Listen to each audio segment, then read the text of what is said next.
Good morning, welcome to Ziggys World. I'm Mark Zegveld, and today I've got a special guest, Craig Houston, who we're going to discuss the latest emails about Humza Yousaf. Welcome, Craig. How are you? Hi, Mark. How are you doing? I'm very well, thank you. Good. Now then, it doesn't seem that long ago where we were discussing the first story, and now we're back again with a second one. Yeah. So I'll let you run through the emails and the first part of to let everybody know how we got to this situation again, and then I've got some questions for you. So if you want to just give us a quick rundown of the situation. Of the new one, not the old one. The new one. Yeah, the new one. Yeah, a source that I have was discussing these things publicly, and if I say too much, you'd figure out who it was, so I'll keep that a bit quiet just for their own benefit. But I'd seen they were discussing this thing, and I spoke to them, and I said, look, where's this information came from? And it was another load of emails from ScotGov, and they gave me 88 pages of documents, and there was more than 88 documents because some pages had a couple of emails on them. But there was 88 pages of documents, and they'd been discussing, and a lot of the stuff had been discussed before. So as I was trawling through the documents, I came across two emails in particular that got my little spidey senses going and thinking, that doesn't sound right. That's a bit weird. So I started looking into things a bit deeper, and I said, I don't know what the truth is. Nobody bar Humza Yousaf knows what the truth is. And he might even be struggling to understand what the truth is the way his head works. But there's loads of information there. There's loads of facts there. And if you want to try and join the dots and come up with a common sense answer, then please do so. Right. I want to touch on a few things. I've got some questions. Now, the first one is the first email that you showed on your podcast. And it's dated 7th of October at 8:25. Yeah. And it basically says, as we discussed, the First Minister, the wife, parents are in Gaza and they are concerned for the safety. And this is the part, given the proceedings overnight. Yeah. Now, as you laid out in your podcast, as we know, the timings, 06:56 is when they entered into Israel, and it was 07 o'clock when they hit the camp that they were doing the kids were at. Now then, that is Israel time. So we can bring that back to what's the time? 2 hours. 2 hours. It's about 5 before. o'clock. About 5 a.m. our time is when, and bear in mind, this is another thing you need to factor in when you're considering how these things all came about. This is a Saturday morning. This isn't a working day. This is a Saturday morning. Our time 5 a.m. Now, our time 5 a.m. is when the first thing happened. But bear in mind, it was still 7 a.m. on a Saturday morning in Israel and Gaza. So when it first kicked off, then not everybody would have been aware about it. Most people would have been still in bed. But the other thing I've been thinking of since I've done the video, if your parents are in Gaza and one of them's Palestinian, so your in-laws, then having things and rockets, these are almost daily occurrences in that region. They happen almost every day or every other day. So if there was a rocket going off, or there was news reports or social media reports or whatever coming in to two people in their 70s who are his in-laws, why would that A, trigger them to contact him if that's how he learnt about the news, and B, him to automatically think I need to get them out of Dodge? Because these things were not unusual. It wasn't until later on as the amount of stuff we were hearing about villages getting basically destroyed, and the music festival. So even when that music festival went through the door at 7 o'clock, I wouldn't automatically trigger folk to think this is going to be potentially World War III and I better get my in-laws out. They were in the area for weeks. This wouldn't have been even the first incident that happened in weeks. Yet, by 8:25, there was an email sent, we know exactly when that was sent, it's time-stamped, by his private secretary to a guy in the Department of External Affairs. It discusses a phone call between those two parties, which was obviously before 8:25, and then it also mentions that the guy had a contact from Humza. So Humza's phoned his secretary, secretary's phoned the guy in the Department of External Affairs. He's then sat down and compiled an email where he's managed to get the passport details for both these people in Gaza, and that all happened before 8:25. Well, so, especially in that part of the world where Israel are experts at gathering information of what's going on and what's happening. Now, this was one of the most secretive, well-kept attacks on Israel that we've ever. In fact, it's probably the most well-planned attack on Israel that we've ever seen.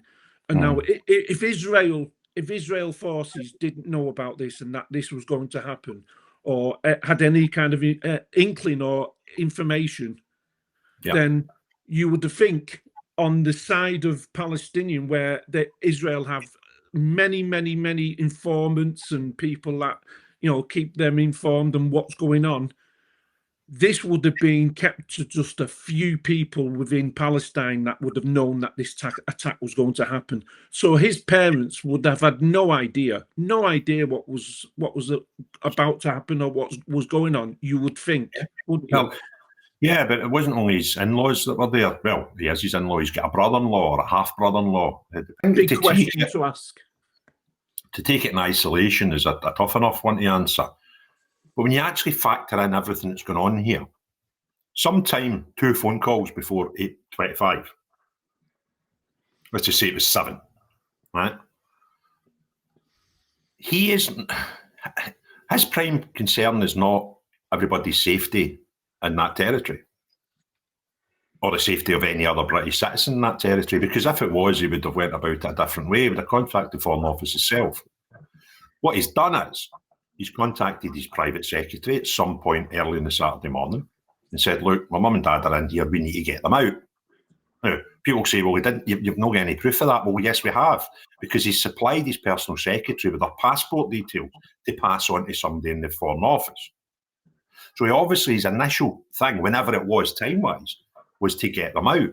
So regardless of the wording of the overnight, which is another consideration, he knew that this situation was so bad before most of the world even knew there was a situation. Another thing we've got to consider is where this situation happened. And it happened in a place that's been, battles and incursions since 1940 something, right? So why was this one different? I said before, they've been there for weeks. I'm not sure exactly how long they've been there, but they had been in that area for weeks. There would have been missiles. There would have been, tit for tat things happening all over that area. It wasn't even in the town and city that they were in. It was at the border miles away. So why is Humza early this morning spooked so much by information he's had overnight? And we can debate whether overnight was at 1 in the morning or at 7 in the morning. That spooked him enough for him to try it immediately to get his family out of the area. And that's just bizarre and random. Now, you can understand it if by lunchtime and the full scope of the problem happened, and then you would think, well, Israel's going to hit them pretty damn hard, because that's pretty big. But he knew 2 phone calls before 8:25 that this situation was so bad he had to get his parents out of the country pretty damn quick. And that's a freaky bit. You know, we can argue about whether, you know, the overnight thing, and that is a thing that we've got to consider. It's just a very odd phrase, and could suggest that he knew long time prior to it happening, not just reacting, the quickest reaction in the world. He would have had to have been. If he found out the time as anybody else was, at around about 7 o'clock a.m. our time, people started to get social media messages about this, he would have had to have made a decision instantly. Right? To go, oh, that's that bad, I need to get them out of Dodge. Now, the stuff that was coming through early was there's paragliders flew over the border. That was some of the stuff, that was the type of stuff we were getting. You know, there was a missile attack from inside Gaza into Israel. Now, that again's not an unusual situation. And then we started hearing these snippet bits about the music festival. Now, only once you put all that together do you then think, oh God, this is bigger than a normal, you know, throwing some bricks at a tank thing. And, you know, this is hours later before anybody out with Humza's house would have had any considerations that this could potentially be World War III. I better try and get mum and dad out of the place. But he did. He knew. He knew 2 phone calls prior to 8:25. Now, you've got to imagine, we're maybe looking about, you know, 7 o'clock, sometimes 7 o'clock-ish, right, UK time. And he knew at that point, I better get the two out of that country. That's all. And it's especially when Israel's response was not immediate, because I can remember on the day that there was criticism that the Israeli response was very slow in making statements and in the reaction from the government in Israel. Humza Yousaf reacted to this situation before the Israeli Defence Force. Yeah, because it was pretty much it was days later when Israel started their offensive against Gaza. So because they did warn the people of Gaza City to move south, and they gave them a few days' notice and said, we're going to start our response on whatever, it was more than 48 hours. And that's why I keep going back to the thing that why, as this thing was developing in real time, and most of the world weren't aware of it, why, hours before anybody even knew it was happening, was Humza Yousaf so sure that it was going to escalate to a point where, by the way, his 2 in-laws who had ignored Foreign Office advice to travel to Gaza, right? So they were already in a dangerous situation. They were in a situation for weeks that was considered dangerous by our Foreign Office and recommendations not to go. So when you bear that in mind, and you bear in mind that it would have been the only incident in the time that they were in the country. But this is a mad bit. Before the Israeli Defence Force had reacted to the situation, before the world's press were talking about the situation, Humza Yousaf had decided, I better get the 2 out of Dodge. That's just mental, mate. That is just like that. Again, without throwing accusations about. This man was the First Minister of Scotland at that point. As a minimum, somebody somewhere at an important height in society has got to ask these questions. What did you know? How did you know it? And when did you know it? Exactly, especially with the emails that you uncovered. I think serious questions need to be asked, because this is not just about a guy who's got, who's been told by a WhatsApp who's living in Scotland. This is the First Minister, as you said. This is a politician who has a duty of care to Scotland, and not just to Scotland, but he does have a duty of care to the whole of the UK, especially when if he's received information about a terrorist attack. It's another mad thing that I hadn't considered before, Mark. It's just entered my head. Why did Humza Yousaf not contact the Foreign Office? Why did Humza Yousaf not contact the Department of External Affairs? Why did Humza Yousaf put that burden onto his personal secretary? Humza Yousaf's the First Minister of Scotland at that point, right? Now, Humza Yousaf's concern wasn't even for Scottish citizens. bar one, his mother-in-law, right? They wouldn't have been the only Scottish or British people in that area. No, so why is no. Humza Yousaf not picking the phone up? If I'm Humza Yousaf and I'm the First Minister, I'd have been phoning Rishi Sunak at that point. I would suggest... Sorry, Craig, carry on. Okay, this is going to go a bit mental. What can we do? He's not. He's phoned his personal secretary and told him to deal with it. It's like mental. Why did he not make the phone calls? I would only surmise why he hasn't made the phone call personally, because the questions would be, how do you know about this? Where have you got your information from? And what are your sources on this? Possibly. And then Humza has got questions to answer. Yeah, and possibly his personal secretary's made a bit of an arse of the email he's wrote, because he's confided that there was, 2 phone calls before this. And he's also, by means of including the passports, remember this is part of the email as well, here's the passports for his mother-in-law and his father-in-law. You don't need to therefore say that they were looking to get them out of Dodge and try to get them looked after by the British government. That was his concern at that time, at 8:25. Well, before 8:25, because Humza's contacted his personal secretary. Personal secretary contacted the guy at the Department of External Affairs, and then he wrote this email. It's just mental. Why would that be the course of action? Why, I know we don't have any foreign policy stuff that our Scottish Parliament can deal with. It's out of scope for them. But Humza will be in contact with people in the British government. And some folk are suggesting, well, the British government and intelligence would have known about this. Possibly.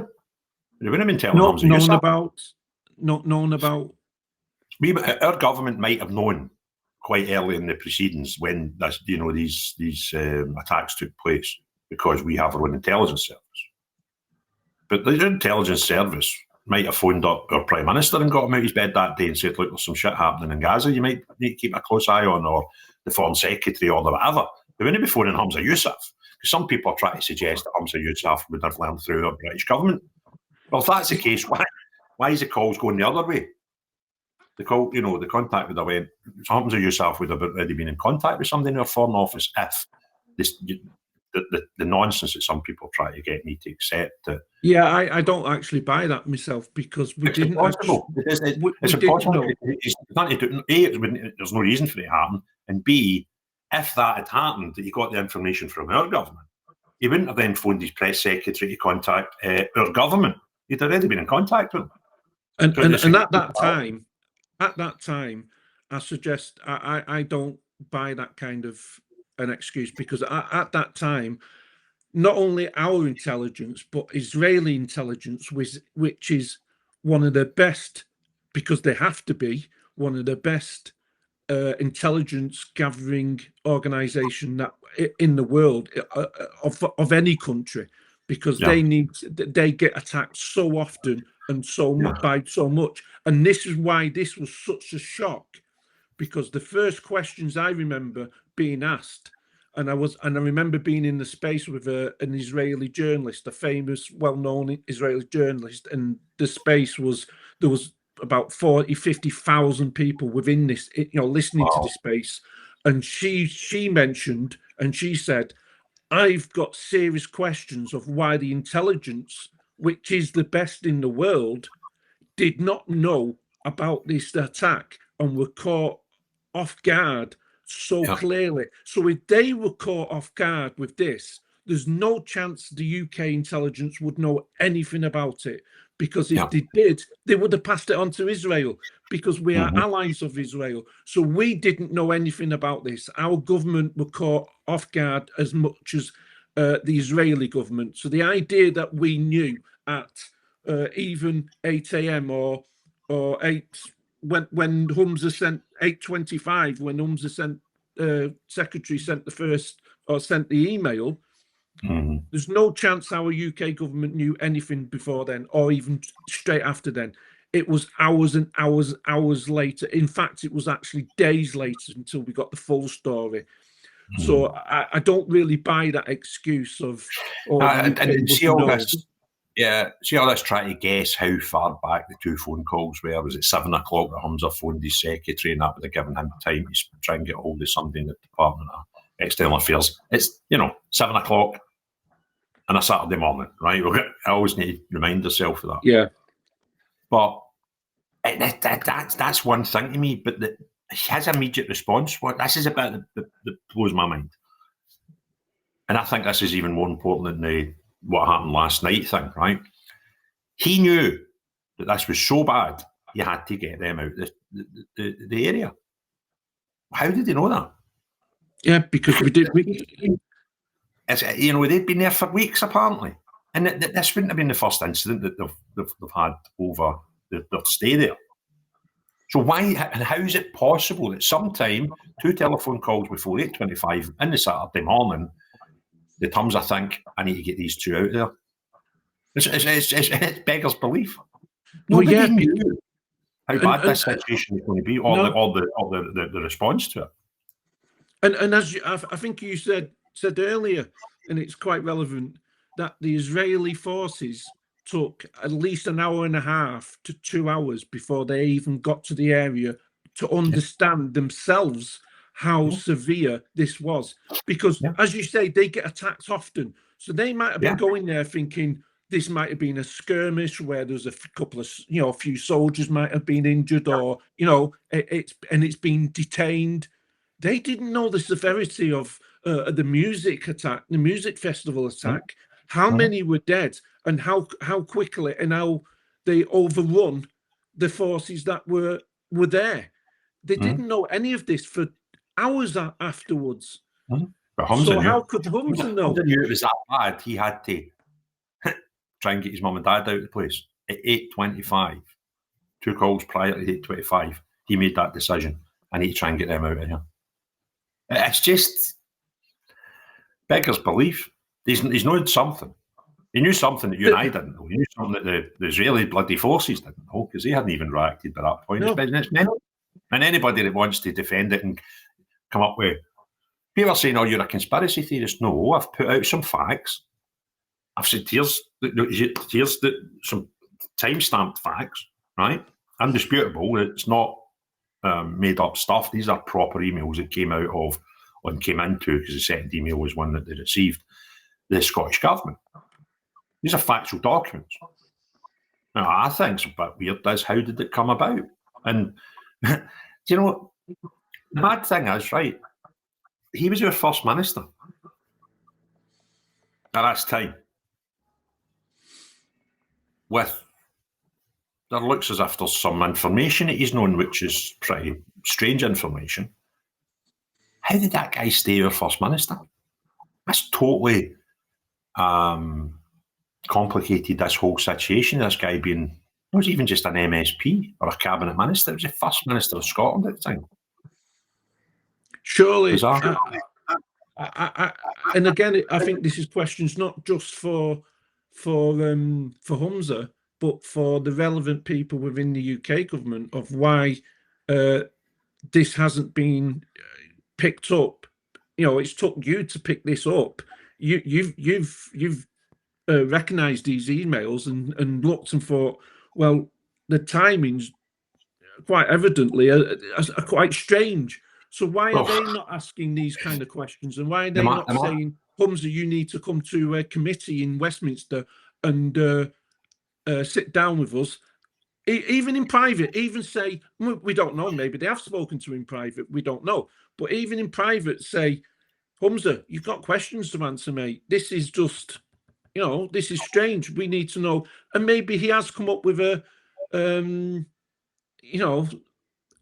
logical answer to it. I don't know. I don't know what kind of logical answer there is to it. But surely he must answer these questions. Surely these questions must be answered, must be cleared up for the public. Yeah. What do you think? 100%.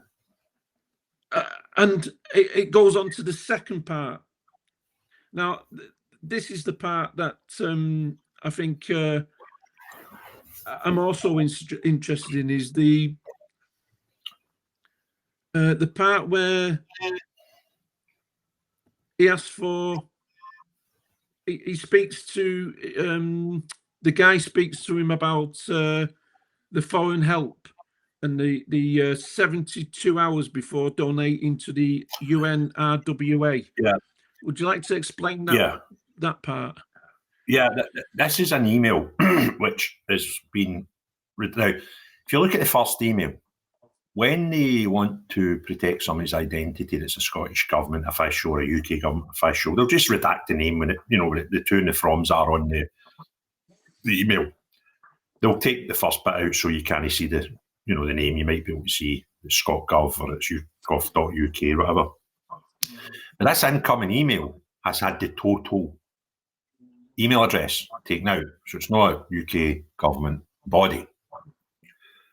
And it's sent into the Scottish ministers at ScotGov, and it says, I've contacted 2 of your constituencies this morning. I don't understand what way they're describing the word constituencies here, because it doesn't kind of make sense. I contacted 2 of your constituencies this morning to see if Humza's wife's parents are still in Gaza, as we have guys on the ground escorting people out of the region. If you can be of any assistance, please contact myself here in Scotland at present, or this other person with a redacted number on the ground with teams in the region. So this is in the 11th of October, 4 days after the invasion.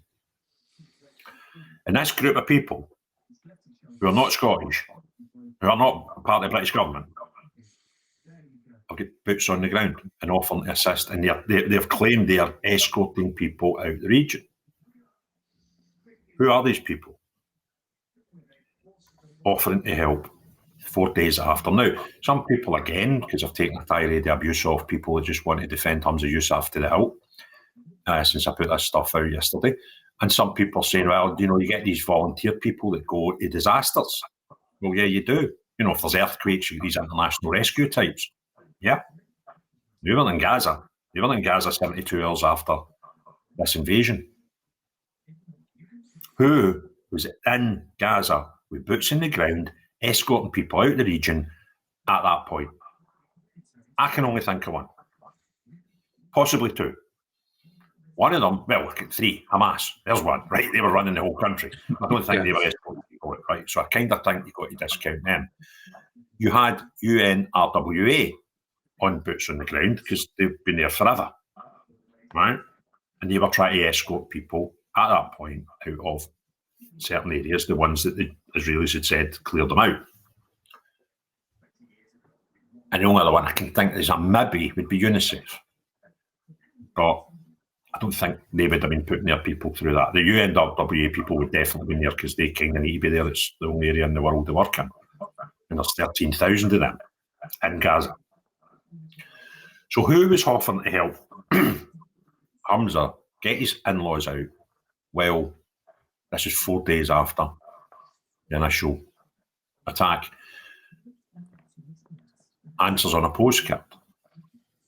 What I do know, another thing that I can tell you factually is, on the 14th, 3 days after this offer by some people that we don't know who they are to help get the parents out,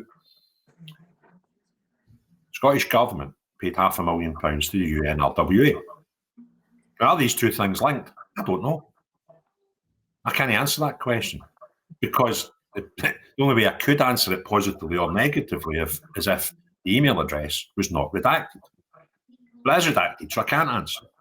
It could be another group that I just don't know. I'm not a specialist in these Middle Eastern security deployments. I'm not that person. I'm just a concerned citizen of the United Kingdom who happens to live in Scotland who thinks, what is going on here? I've seen a piece of paper put in front of me and I think that's a bit odd. And I think because of the timeline, that it's a fair and justified question to ask. Why, 4 days after, is this unnamed group offering, who are admitting they've got boots on the ground, moving people out of the region? So that kind of must narrow it down. For people who do know what was going on in that region, that must narrow it down to a possible group size of 1 groups. Right? It might be 2, I don't know.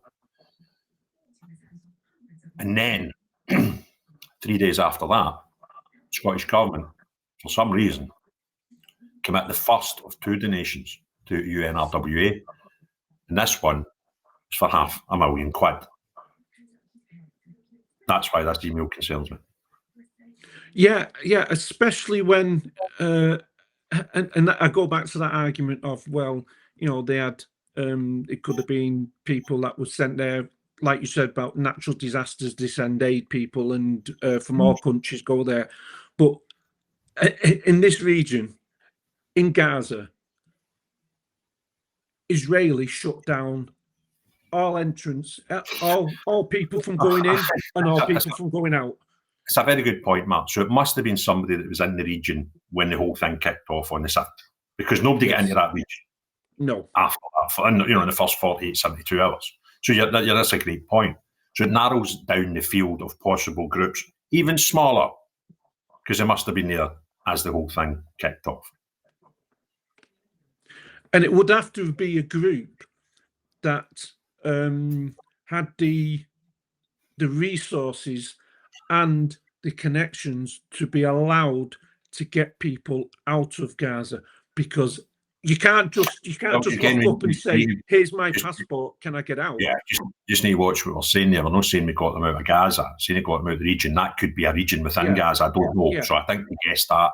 But you're right, it's got to be somebody that's there and able to move about freely round about Gaza. That's a bit weird, isn't it? Get boots on the ground, moving people across. Now, at that time, it was reported that Hamas didn't want people to leave, because they were quite happy to have people in buildings that were going to get attacked, because it might stop people from attacking them, or it might help the narrative be spun worldwide that Israel were killing civilians. So there were reports that Hamas didn't want people to be moving in out the areas that Israel had told them to get out of. So the whole thing's a bit weird. And as you say, it's got to be somebody that's boots on the ground before. Because nobody, between the 7th and the 11th, and that email was written. And what he's not saying is we're just about to move people out the region. We are moving people out the region, so they'd obviously been at it before the 11th. And it kind of ties in. I think this second email also ties into the first, the initial video you did on this, on the donations. Doesn't this second email kind of, well, it proves what you were saying in the first email, and it kind of ties in with it, because the donations that were sent, he's been contacted by somebody. Now, that's redacted. Now, a question is, why would they redact that if it was somebody that is quite a legitimate group? To be fair, if that email was written by me or any other person who's not part of the government, and the government are putting that email out, they would have to redact it because of data protection. So the fact it's been redacted, I don't think that in itself is a bit of skullduggery. That's kind of normal. But the fact it's been redacted quite clearly tells us it's not government people. It's not the Scottish government or the United Kingdom government. And it's somebody who's, it looks like, with the use of the word constituencies, that doesn't make sense. So their grasp of the English language is probably as poor as mine. And they're not, so they're saying they're in Scotland and present, so they're probably not Scottish. I've got people on the ground who have been already taking people out the region. It's just a bit weird. And it's just something that we need to, I think has got a lot of public interest, that the Scottish public in particular, because of this, could have led to these donations. I think the Scottish government, the people, have got a big interest in knowing what the hell was going on. And it's a legitimate question of 72 hours after that email was sent, a donation from the Scottish government to a group which was, I'm not sure, maybe you can correct me on this, Craig, was that not at that time serious concerns about that group and the links to there's been people concerned about UNRWA's connections to Hamas for a long time. This isn't a new thing that happened just after these invasions. And there's another strange story that I've been following. There's a court case, current live court case in New York for a $1 billion payout, right, $1 billion payout by people affected by this attack. People that were injured in it and people who their family have lost loved ones during it. They're taking UNRWA, individuals from UNRWA to court to claim £1 billion worth of compensation. The United Nations, in their charters, anybody working for the United Nations has immunity from prosecution.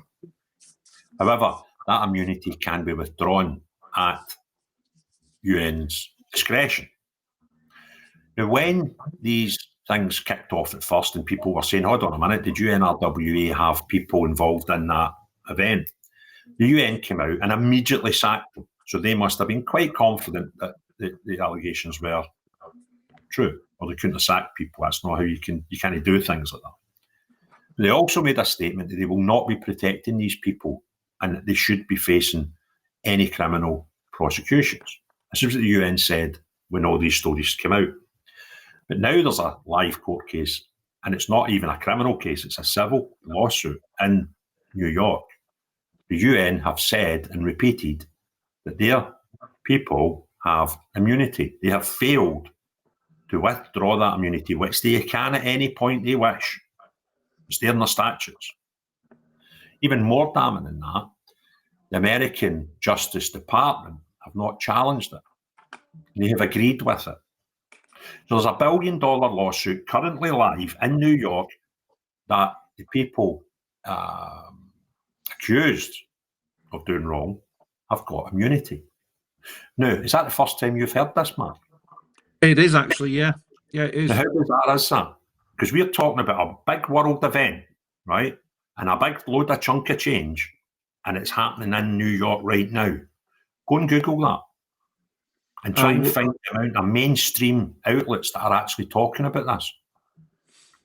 You'll find one or two in the West, in the rest of the Western Hemisphere. You'll find a few in the area, as in Arabic and Israeli channels talking about it. But nobody else in the world is talking about this case. And it's a $1 billion case in America right now about a world famous issue that's still live, and that is the problems in Gaza and Israel. And that's what we're dealing with here. It is absolutely it's madness, man. I think I found one outlet in America talking about this $1 billion case involving obviously the Department of Justice in America, the United Nations, and people that were bloody murdered on the 7th of October. Right? Nobody's talking about this court case. It's bizarre, mate. Yeah, I woke up one morning and thought, did I dream that up? Do you know what I mean? Yeah. Back when the UN came out right away, or not right away, when the stories came out about links to the UNRWA staff, and they sacked some of the staff, and they said, these people, if it's criminal proceedings, crack on. And the UN charter does say that although the staff have got immunity, that's the default setting. But the UN, under certain circumstances, if one of the workers done something that's that outrageous, they can remove that immunity at their discretion. They have stipulated in the court of law in America that they will not be removing the immunity for the people charged in this civil lawsuit. Because we did suspend our payments, didn't we? I think Europe suspended them. They were suspended across the world. But the thing, when you put everything together, and was it the second payment that he diverted from another charity? Was it? Yeah, the second, that was a story I got with my FOIs, and it went out in the Telegraph, and it sort of made my channel quite popular. He had requested, as a First Minister, that his ministers considered making a second donation to the area because there was a water shortage. That was his words. It's documented. I have the receipts, as they say in X-speak. So that's what happened. His ministers then in turn asked the Department of External Affairs for some advice on what they could do. And at the point, it was suggested it was between £100,000 and £200,000 donation, a second donation. The Department of External Affairs came back with 3 options, one of which was UNRWA and one of which was UNICEF. But they recommended UNICEF for 2 reasons. One, at that point, had a deal for a safe water programme into Gaza, which was an identical thing to what the First Minister had asked for. And the second reason was any monies UNRWA at that point had changed the way they worked and asked for what was it? What's the word again? Just money. They said they could cash. not. They wanted cash. They wanted cash, but they also wanted something else that reminded me about. I'll come back to how they actually pay their staff. That's an interesting story. But undisclosed reasons. So it's not as if they were saying, right, we're going to get food or medical supplies. They were just at this point saying, just give us money because it's kind of difficult for us to, decide where it goes. So just give us money and we'll not be telling you how we use it. So that was where UNRWA were at the time. So for those 2 points, those 2 reasons, the Department of External Affairs recommended that the money would go to UNICEF. That makes sense. That ticked the box for the First Minister's request in the first place. So the ministers in the Scottish Government then decided to give £200,000 to UNICEF based on the recommendations they had. Humza Yousaf overturned that and gave the money to UNRWA and upped it with a click of a finger to £250,000. That's bloody weird. Yeah, but when you put all this together and you put all that information together, there is a pattern there, isn't there? There is a pretty clear pattern there, and it is quite damning. Yeah, and the other thing was worth pointing out at this point, a lot of people say, oh, that's terrible, the Scottish Government, which has got no foreign policy powers, is able to give money to foreign countries. Well, it's kind of part of the deal. The Scottish Government have got 3 pots of money. Yeah. One's 10 million quid, one's 3 million quid, one's 1 million quid per year that they can give to defined foreign charities and exercises and projects and stuff. Now, the only one that money could have came from is the £1 million one, right? Because it doesn't fit the criteria for the other 2 pots. The problem it had was there wasn't £750,000 left in that £1 million pot to give anybody at that time. So that's the pot should have came from, but there wasn't enough money to give them. There was enough of that left for that year. So we just took the money out of the £10 million pot. And I've studied that £10 million pot, and there's no justifiable reason to give money to anybody in Gaza and or UNRWA. It fits none of the criteria for this £10 million pot. So we didn't even give them the money out of a pot that you could justify. We just gave them the money. And one of the emails that I got from my FOI was Humza, and I can't say verbatim, but this is the gist of it. He sent an email to his own office staff saying, well, I'm meeting UNRWA this week. We're just going to give them £250,000 and we'll worry about the budgetary problems after. So we're just giving them it anyway, regardless of whether we can or where we're going to get it from. We're just going to give them the money. And that was an email from Humza Yousaf to his own personal office. That was how we were dealing with stuff. This was despite Scottish ministers having made the decision based on recommendations that the money, 200,000, should go to UNICEF. You mentioned, because that is quite relevant, you mentioned that Nadia's brother worked for a hospital that was run by none other than the UNRWA charity. They basically they employ him. Yeah, he's a doctor. Yeah, and he's employed by these people. Well, they're hospitals and Hamas. I don't know who physically pays his wages, but that's an interesting topic I want to discuss as well.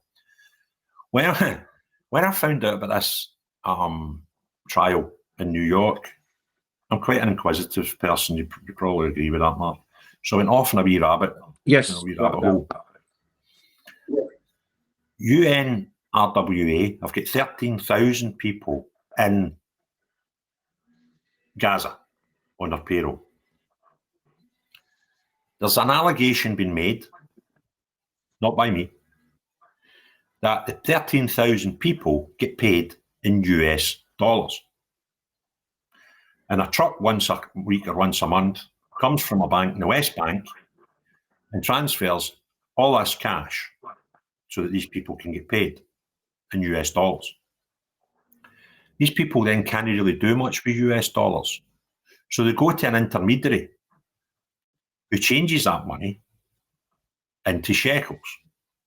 They can then pay it into their banks, or they can go and buy goods with it, because that's the currency of the area. And the allegations made that the people who transfer the money for them are Hamas. And they take between 10 and 25% duty off the wages to cover their costs. And people have been trying to figure out for a long time, how does UNRWA give money directly to Hamas? And that's an allegation being made in the area as to how they get millions of pounds every week off of UNRWA, because they transfer the money and charge them a premium for doing so. And then in doing that, the UNRWA now have big piles of US dollars. The staff then have big piles of shekels, which they can spend locally. Anybody dealing in any sort of black market anywhere in the world tend to deal in US dollars. And every month, UNRWA create this big pile of, allegedly create this big pile of dollars for Hamas. It's a bit odd, isn't it? Yeah. Everything. There was a question of as well of the aid that was getting through and is been getting through, and there was the videos, and I saw them that they deliver the aid in the big trucks, and then they sell them to the locals. The aid that they get, they don't give to the locals. They sell them on the market. Do you know what? Listen, I'm not trying to say that the situation in Gaza is not horrific. It is clearly and evidently horrific, and it has been for a year now. However,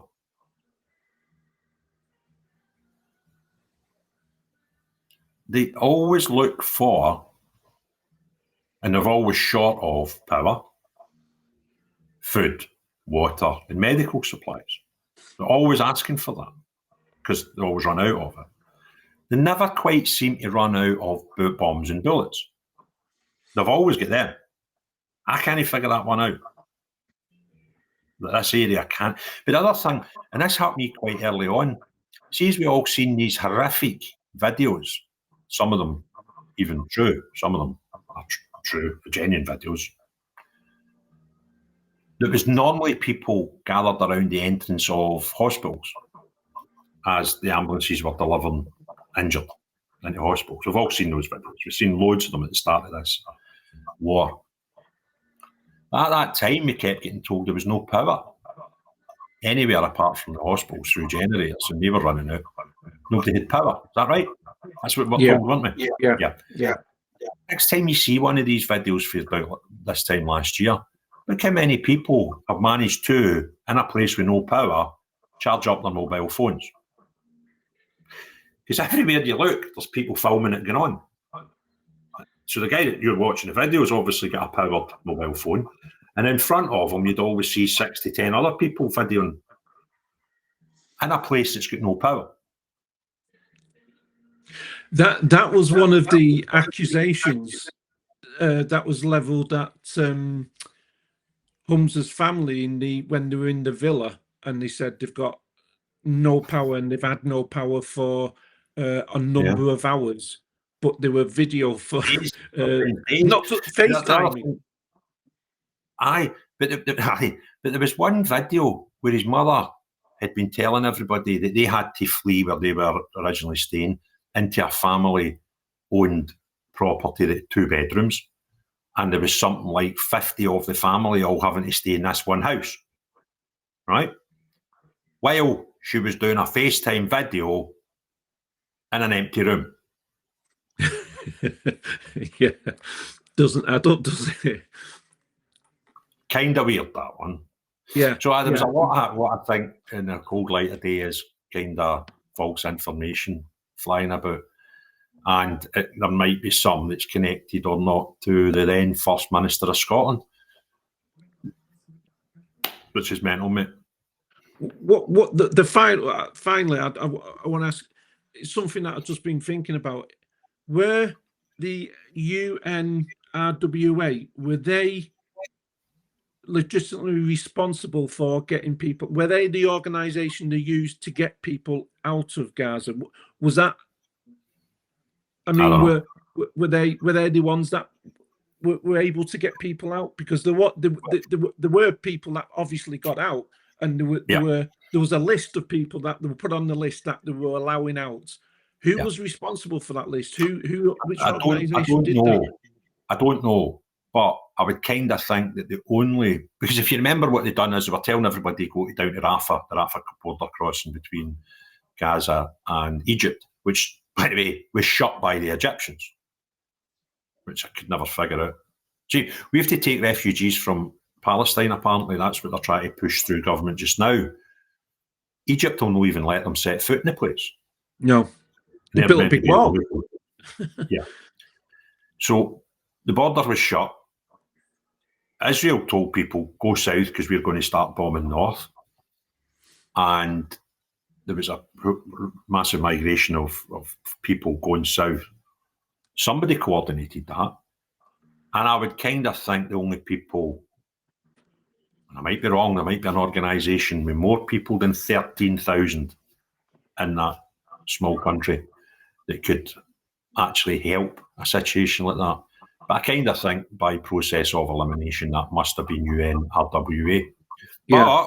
But that's me forgetting, no, I'm being silly here, because there was another body who on the 11th of October offered to give assistance to Humza's mum and dad. Yeah. I don't know who they are. And it would be terrible for me to suggest that was UNRWA, and it would be really bad for me to allege that, because UNRWA got a donation from the Scottish Government for £500,000 3 days after that email. So I obviously could not suggest that the Scottish Government was so corrupt that it would pay £500,000 to a body who was taking his mum and dad out the country. That would be a terrible accusation that I just could not possibly make. The thing is, Craig, and this is one of the things I would like to ask the Scottish Parliament. In fact, not just Humza or the government, is was it not prudent at that time? Because we all saw this, and we all saw what Humza, the daily posts that he was doing on Twitter. Was it not prudent to remove, or for Humza's to step down while this was going on, so none of this thing would happen? Because it was obvious that questions were going to be asked of this, with his such close family ties to this, and as a politician, as a First Minister. We're talking about a very important body called the Scottish Government. Okay, I can only tell you something from my own personal life. I was part of a limited company, a PLC board, an organisation, and during that there was 7 of us on that board. There was an instance where I had a conflict of interest, because something they were about to discuss included me and something else that I was doing. So as soon as the topic came up, I said to that board, look, we're going to be talking about something I'm involved in. There's 7 of us on this board. Normally we discuss things, come to a decision, we all get a vote. I'm just going to suggest that because of the potential conflict of interest here, and it wasn't even a clearly defined thing, I do not vote. And if you want, while you're discussing it, I can do one of 2 things. I can either leave the room so that these can talk openly, or I can sit here and answer questions. But either way, I'll not be making a vote on the outcome of this, because I feel it's potentially a conflict of interest, or could be assumed as being a conflict of interest by outsiders. Now, that was me on a small business board as a director. This guy's running a country. So he didn't need to step down for being the First Minister. But by God, to protect yourself, you'd have stayed away from every decision-making process, and you certainly wouldn't override decisions that were made by ministers when you were so involved in it. So for the guy not to have the brains to actually consider that tells me he shouldn't have been the First Minister of Scotland in the first place. When I was able to see this on a much smaller scale with a PLC that I was a board member of. And that tells me that either he's very stupid or he didn't want to. He's not, so which one of them's true? Both, maybe? I don't know. I 100% agree with you, but I always start thinking, well, why was this not called for in Parliament? Why was the opposition not say, look, this is not right? You're making donations. To be fair, mate, we wouldn't have known it. The Scottish Government wouldn't have known that these decisions were, sorry, the rest of Parliament wouldn't know these decisions were being made until after they'd been made. Because they wouldn't have been told that we don't have any foreign policy powers. No. Why would anybody in the Tory or the Labour or the Lib Dem go, hold on a minute, you really need, you're got a conflicted situation here. Well, listen, that's what it is. The information's out there. People can either push for someone else to give them the answers, make their own assumptions based on the facts in front of them, or totally ignore it.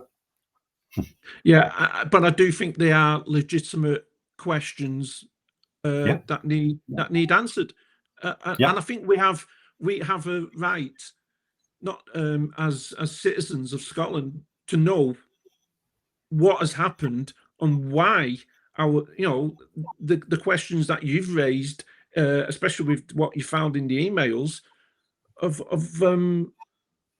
why we've and it's at the end of the day, it's because someone contacted me on Twitter and said, listen, wouldn't you do the same if it was your family? Well, yeah, I would do whatever I can to do that. But we're not talking about my money. If it was my money, then yes, I would do everything I can. But we're talking about taxpayers' money, so it is very different. If he wanted to get his family out very quickly, and he wanted to do whatever he can because he's worried about his family, use his own money. Just use your own money. He's got money. Why not use your own money and not taxpayers' money? That's the issue, I think. Mm-hmm. Yeah, that's one of the big issues I've got. Is we have genuine questions because it is our money that's being used. Yeah, and I think they need to be. Answered. But I think we also need to know what he knew and when he knew about this attack, because if he knew, I think that's important, and I think who was offering to help get his parents out 3 days after the thing kicked off. Those are two very important and very valid questions. Well, exactly, yeah, and as yet, we've not had any. We've had no answers. I'm not even sure. Do we know if even anybody has put these questions to Humza personally, or I don't know. I really don't know much faith in the opposition in Holyrood either, because of the way they handled the first story. When the only person that done anything about it was one of the Tory members, and he wrote a letter to the government. But he went down the most ridiculous route possible, because the hardest thing to prove through the first FOIs that I got out, £250,000, was the conflict of interest. That's quite an opinion thing. That's not really, you can't really tie that down to fact. But what you could tie down to fact was he overturned a ministerial decision, and can you tell me why? Okay? That was the real point. But the Tory party went down the a conflict of interest. And it probably is a conflict, is it? But it's to try and prove that bit. Yeah. It's just an opinion. But what you can't base on opinion was you overturned a ministerial decision based on recommendations by the Department of External with no explanation why. Because you kicked this whole thing off by asking the ministers to consider giving more money to the region because of shortage of water. They came back with a great plan on how they were going to tick all those boxes, and that was to give to UNICEF, who were having a safe water drive at the time. And you overturned that decision. Can you explain to me why? That's not a ridiculous question, is it? Nobody asked. No, I think it's... And as they went down the route of, well, attacking with this conflict of interest. And you're like, you're right, you said it yourself. Well, you would do the same. You would try and protect your family. So why would you pick that thing to attack him on that was so easy to justify? When the other things, they are black and white in front of you, they completely missed it. Now, they either completely missed it because they're completely thick, or they just didn't want to. You make your own mind up which one of those two is true. Are they thick, they didn't see it, or did they not want to get so pressing on this subject? Because I'm losing faith in all these parliamentarians. Yeah. And I'm thinking now, do they not push each other hard because they're all hiding something? And if you expose one on the other side, then they'll just expose one on your side. Is that what really goes on here? Because I'm starting to consider that. It's something I said last night in one of the spaces, and someone said, well, if in 2026 the Conservatives or Labour take over power, are they going to they'll show all the corruption from the SNP and they're going to put it all out there? And I said, hold on, it doesn't happen. We've seen it, you know. You think how much sleaze that if you had access and open access to anything in Westminster for the 3 months that you've had it, how much sleaze could you have found out about the Tory party? And how much has the Labour Party put out about sleaze? The only thing they've said was this black hole that they didn't report. That's it. And that's debatable whether that's actually factual, true or not. But that's it. Yeah. So they don't do it. And I think the reason they don't do it is one of two options. Either they're too thick to find it, or they find it, they just don't want to put it out. That's exactly what I said last night in space. I said Labour could quite easily put all 14 years of scandal and corruption and put it all out there. They haven't, and they won't, because it's kind of, well, they're trying to firefight and keep their own bloody stuff at the papers. Well, yeah. Well, and in 5 years' time, if they lose the next general election, the Tories are going to, and say, for instance, I'm not saying they are, but say, for instance, the Tories come back and they become government again, it'll be, well, you've outed us, we're going to out you for the last 5 years. So they just don't do it, and I don't believe it'll be done in 2026 either. No, well, that depends who gets in. But imagine people like me are hopefully going to get in, and I don't care. I'll go and find it. But that in itself will be why, as we get closer to the dates, that'll be why so many people won't want me near the place. Yeah. Because A, I'll dig up stuff for the past, and B, if anybody tries to do it while I'm there in front of me, I'll not be putting up with it. So that will be seen as a threat to not just whoever wins that election, and not just to the SNP who have had 17 years of corruption. I'll be a threat to every single person in that building, civil servants included. So watch what happens as we get close to Scottish elections, and your big ugly pal here has put himself up for election. Just you watch what happens. Yeah. I'm a threat to the government and what's happened in the past 17 years up here, but a threat to what might happen tomorrow and for the next 5 while hopefully I'm in the building. They won't want me anywhere near it, and it will not just be SNP that won't want me anywhere near it, believe me.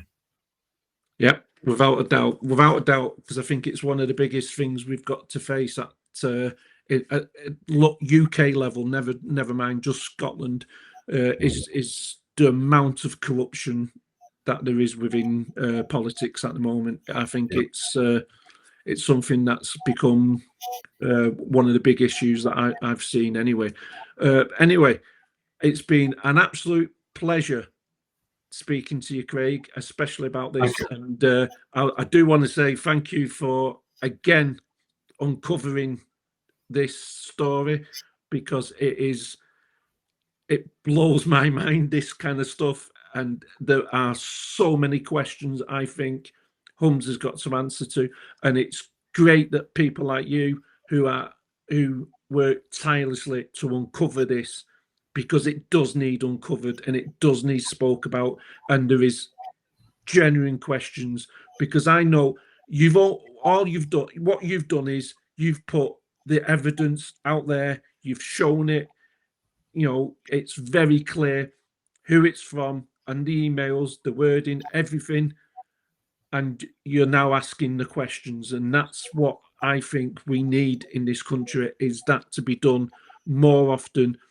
And I think you're doing what the media should be doing, in my view, and more of the media should be doing, is getting them kind of questions out there and the evidence that you've uncovered, that you've took the time to uncover. So it's always brilliant listening to what you've got, Craig. And by the way, anybody who watches this, go to Craig's channel, watch his videos, especially these on this issue, but all the other videos that he does, because he is getting the message out there about this absolute disastrous government, and the more people that watch Craig and watch his videos, the better, because we're all in this together, and I think we need people like Craig that's exposing the corruption and the mismanagement of funds within this government. So thank you for that, Craig. And thanks for having me. No problem whatsoever. No problem whatsoever. So we'll say goodbye. Plenty of likes, please. I want to get it out there and get people seeing it, as many people as I can get anyway. So, but I'll put it on Twitter, because this is a story I don't think is going to go away. It's not going anywhere, and I do think we need answers. So thank you very much, Craig, and no problem. Thanks. we'll see you next time.